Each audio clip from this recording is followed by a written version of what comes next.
Olá a todos os obreiros, colaboradores, pastores, bispos, nesta manhã de domingo. Estamos aqui no Jardim das Oliveiras e vamos dar continuidade à nossa meditação na Palavra de Deus. Hoje vamos iniciar a segunda epístola de João, capítulo 1, versículos 1 e 3. Mas antes de iniciar a nossa meditação, como de costume, eu quero fazer uma oração para que Deus abra o nosso entendimento para entender, aceitar e praticar a sua palavra, a sua vontade. Quando a gente tem esses três elementos, entende, aceita e pratica, meu amigo, a gente se torna um obreiro aprovado. Por isso eu peço a Ti, Senhor Espírito Santo, abra o nosso entendimento e que a gente entenda, aceite a Tua verdade e coloque em prática hoje, ainda durante esta reunião de obreiros, para que este Teu servo venha frutificar, venha desenvolver e assim Te servir mais e melhor como obreira, como um colaborador, como um servo aprovado. Independentemente do título eclesiástico que tenhamos de bispo, esposa de pastor, auxiliar, colaborador, meu Pai, o que importa é a unção. Nós louvamos e agradecemos a Ti por este título, pois ele foi constituído pelo Senhor. Mas sem a unção, ele não tem valor. Mas este título, acompanhado de unção, ele é muito útil na organização da Tua obra e no desenvolvimento do Teu corpo. Por isso, eu quero inclusive pedir pela liderança local, pelo pastor dessa igreja, seja ele um auxiliar inexperiente, seja a primeira igreja, ou já seja um auxiliar experiente, solteiro, que as obreiras, senhoras, os senhores possam cuidar dele. Meu Pai, eu peço por este pastor recém-casado, que assumiu esta igreja, um desafio, que as obreiras venham ajudar, colaborar, os obreiros, que esta igreja venha desenvolver as mudanças na Tua obra, sempre é para melhor, nunca para pior. Eu peço também por este pastor regional, essa sede de bloco, essa sede estadual, que o Senhor abençoe esse Teu servo, seja um pastor experiente, um bispo, que o Senhor coloque a Tua mão para que a igreja desenvolva nesse estado, desenvolva neste bloco, nesta região, neste bairro, e assim mais almas sejam ganhas. É a minha oração sincera. E aqueles que nos acompanham na África, na América do Norte, na América Central, na Europa, na América do Sul. Meu Deus, os que nos acompanham na Ásia sejam abençoados de igual maneira. E a Tua igreja cresça e que a gente diminua. Pois, meu Pai, tudo que a gente faz, se não for exclusivamente para a Tua glória, é tudo vão. E por isso eu não aceito que tudo que fazemos seja vão. Então que venhamos atribuir toda a honra e glória a Ti e exclusivamente a Ti. Abençoe o Bispo Macedo, a Dona Esté e a Tua igreja em todo o mundo. E você que crê, diga, eis-me aqui, Senhor. Amém. Bem, começa assim, segunda epístola de João, capítulo 1, versículo 1 e 3. O presbítero, a senhora eleita e a seus filhos, aos quais amo na verdade, e não somente eu, mas também todos os que têm conhecido a verdade. Então, nesse primeiro versículo, o presbítero ele se refere a ele mesmo, ao próprio João, que já era um senhor de idade. Inclusive, aqui no comentário, na Bíblia, com as anotações do bispo, ele explica, a palavra, o presbítero, João se identifica como tal, essa palavra se refere a um ancião, ou seja, um homem mais velho.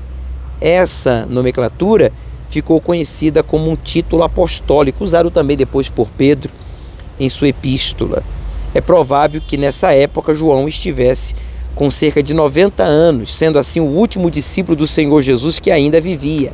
Então ele se intitula o presbítero, o ancião, uma pessoa já de idade, e ele fala a senhora eleita. Quer dizer, a gente foi eleito por Deus. Essa eleição de ter sido escolhidos, escolhidos e ungidos por Deus, tem que ser valorizado, não pode ser desprezado. A gente não está pegado a título, mas você tem que honrar a esse título que Deus lhe confiou, seja ele de colaborador, seja ele de obreiro, de auxiliar, de pastor, de esposa, de um bispo, né? Porque toda a autoridade foi constituída por ele. Então ele fala, a senhora eleita. E a seus filhos, a quem Deus chamou, a quem Deus escolheu, a quem Deus ungiu, aos quais amo na verdade. A gente tem que se amar, e esse amor, o amor, gente, ao próximo é demonstrado, não é com palavras, não é chamando meu pastor, ou meu obreiro, ou minha obreira, ou meu filhinho, ou minha netinha. Não, por favor, na Igreja Universal a gente não faz uso dessas expressões, ou meu irmão, ou isso ou aquilo, não. A gente demonstra o amor cristão, como está escrito, fazendo o bem. Quando a gente ama alguém, a gente quer o bem, a gente quer o bem e faz o bem.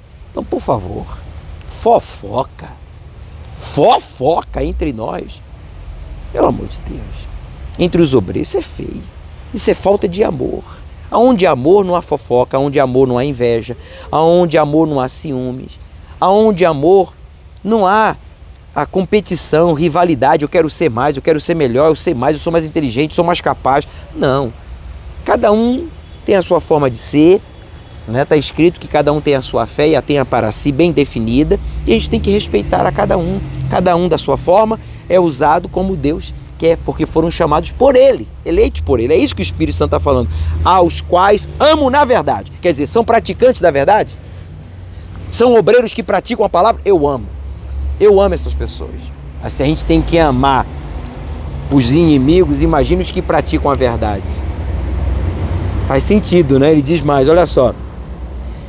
E não somente eu, mas também todos os que têm conhecido a verdade. Então, tanto nós, bispos, pastores, servos de Deus, que vivemos no altar e para o altar, amamos as pessoas e damos a vida, tempo integral, não parcial.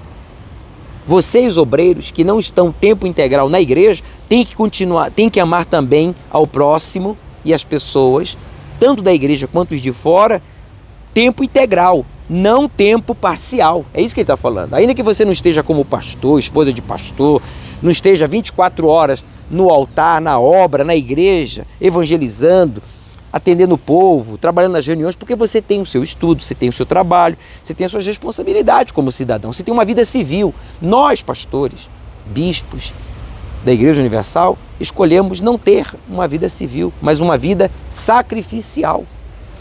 Então trabalhamos e servimos a Deus tempo integral, mas isso não lhe dá o direito de não amar, de não se dedicar, seja em casa, no trabalho, na universidade, aonde você estiver. Tenha isso bem claro, por favor, para o seu próprio bem. E ele vai e diz assim, olha, mas também todos os que têm conhecido a verdade, por amor da verdade que está em nós. Então, porque eu amo a verdade, eu amo a Jesus, eu reconheço o meu real estado de limitações, de falha, de humanidade, e amo a Jesus que é perfeito, santo e que me chamou e me justificou, que eu me dedico a Ele, eu me dedico à obra. Apesar das pessoas serem indisciplinadas, ingratas, corruptas, eu me mantenho grato, eu me mantenho crendo e eu me mantenho incorrupto, porque eu conheço ao Senhor que eu sirvo. Lindo, né? Por amor da verdade que está em nós e para sempre estará conosco. Quem ama a verdade, aceita a verdade, aprende com os seus erros, aprende com o erro dos outros, não para criticar, julgar, fofocar, condenar, não, mas para não cometer os erros que o outro cometeu, e ele permanece para sempre. Graça seja convosco, tenha graça. Obreiro, colaborador, você tem graça? Graça não é fazer piadinha não, tá? Graça não é ser aquele obreiro, desculpa, entre aspas, tentar ser um obreiro ou um colaborador, um servo de Deus virtual. Como falávamos durante a pandemia, não existe cristianismo virtual. O cristianismo é, complete, sacrificial. Lembra? Quantas pessoas não foram ajudadas, né? Com essa frasezinha tão impactante, tão libertadora.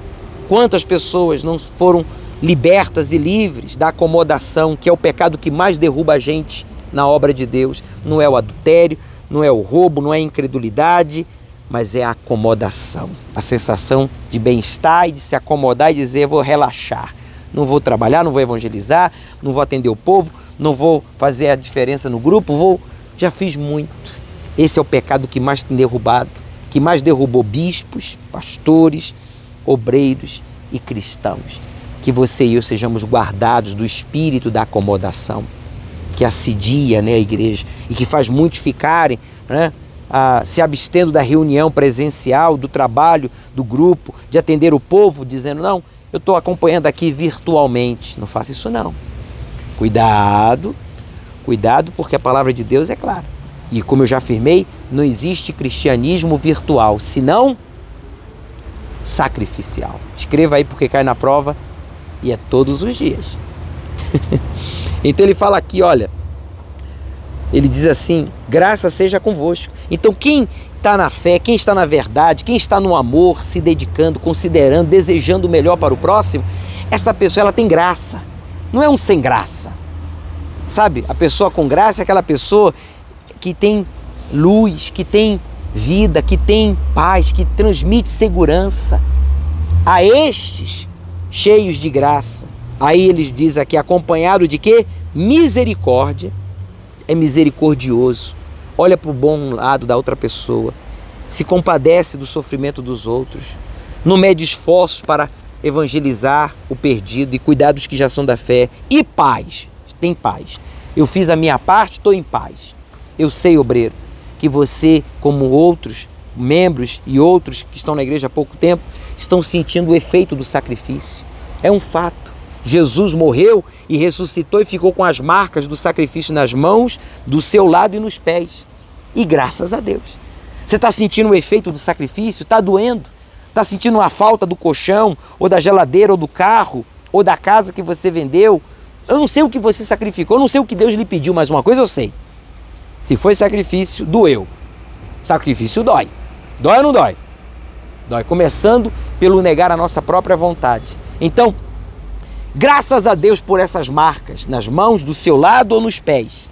Jesus também sentiu e ainda carrega essas marcas do seu sacrifício como testemunha do que ele fez para o Pai. Então, não murmure não. Ao invés de você reclamar, tá difícil, poxa, eu sacrifiquei isso, agora eu estou sentindo a falta. Isso é um bom sinal que você está sentindo falta do sacrificado. Mas não toque naquilo que foi oferecido a Deus. Mantenha o seu sacrifício limpo. Não duvide. Valorize essas marcas, né? Como o soldado. As medalhas do soldado não são aquelas que ele carrega no peito, mas são as marcas que ele leva no corpo, das batalhas que ele travou, batalhou e venceu, está vivo. Ele diz aqui, concluindo, graça seja convosco, misericórdia e paz da parte de Deus e do Senhor Jesus Cristo, o Filho do Pai, em verdade e amor. Então, para ser filho do Pai, você e eu temos que estar sempre na verdade e no amor. Na verdade, praticando, reconhecendo, aceitando e no amor, sacrificando, obedecendo. Bem, eu vou parar aqui com esses 3 versículos que já falamos muito. Uma excelente continuação de reunião para todos vocês, uma excelente semana. Estamos viajando para Israel, para o Monte Calvário. Conto com as suas orações em favor do Bispo Macedo, da Dona Esté e demais bispos de outros continentes. Fomos comissionados a representar os obreiros de todo o mundo e colaboradores. Somos mais de 500 mil.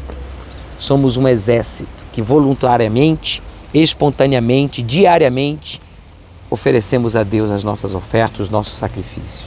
Conto com as suas orações em favor dos demais bispos e pastores auxiliares. Bem, nos veremos na IURT. Tenho novidades para vocês quando eu voltar do Calvário. Vou nas nuvens.